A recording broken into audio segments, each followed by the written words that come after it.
Okay, good morning. It's me again, Kapamahagi. So, samahan nyo kami. Meron tayong ayusin na konting problema doon sa ano natin, unit. Ay!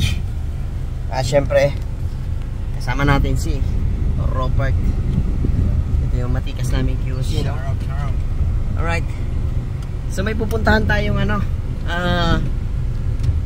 ibon na nangingitlog sa unit, no? So kailangan natin tanggalin dahil for delivery na yung unit natin. So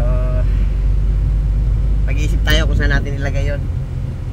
Shout out sa lahat ng mga nating viewers dyan. Ayan yung natin, location. So ayan, nandito na tayo mga kapamahagi, no? So ayan yung unit. So for delivery na kasi yan. Kaso mayroong natuklasan dyan na kakaiba, so tatanggalin natin kahit kawawa, ano. So ito, nandito sa unit na ito mga kapamahagi. For delivery na kasi ito. Ay! Ito. Ayan. Ayan yung itlog. Tandaan na natin. So matagal na kasi ito dito, kaya inabot na siya dito, oh. Ayan. So ilipat natin to doon kasi kailangan na to. Kawawa naman yung ibon na dito natin to dahil mga kapamahagi sa paano hindi na to mahanap.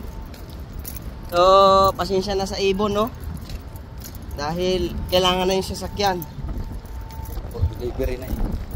So malimit to mangyayari dito dahil nga for delivery na, kadalasan nilalagay na nila dito. So dito na natin ilagay ito mga kapamahagi. Get. Hulog.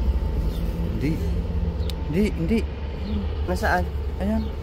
Ay, dito lang pala. Hulog. Ay! Untik na. Lagay natin ito dito. Paala na si ibon dyan. Alright. So ayan, hanggang dito na lang. Maraming salamat. Thank you so much. Bye bye.